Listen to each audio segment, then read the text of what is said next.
Kailangan to gawin 3 times a day.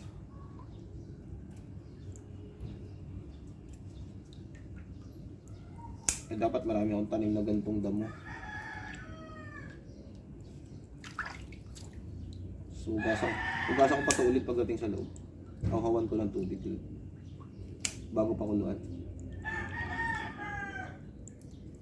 Ginugupit-gupit ko kasi para madali siyang kumatas sa tubig. Pansin ko nga, parang nawala na yung pamamanhid mo sa tuwing umaga dyan sa pag-inom-inom mo niya. Tigas yan eh.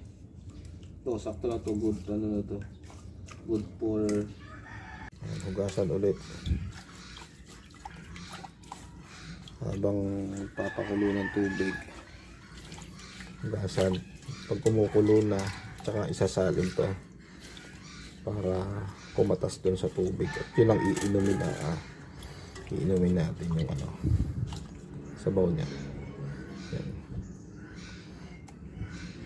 Yung lasa nito di nalalayo sa sabaw ng mais. Yan, mamaya. Ayan, nakakulo na. Lalagay na natin. Ito. Lalagay na natin.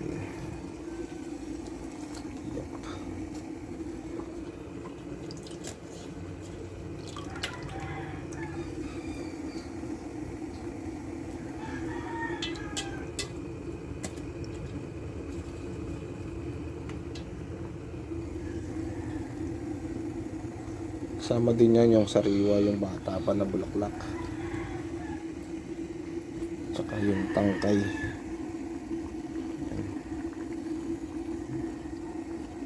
Lubog natin para lahat di mababad sa kumukulo.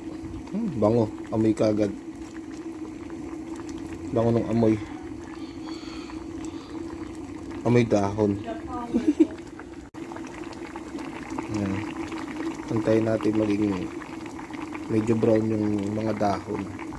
Tapos tsaka ako papatay na yung kalan. Ayun, lumabo yung camera, nagka-moist. Magic magic galing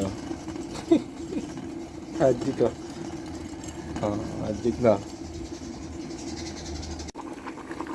Yun, brownie na siya.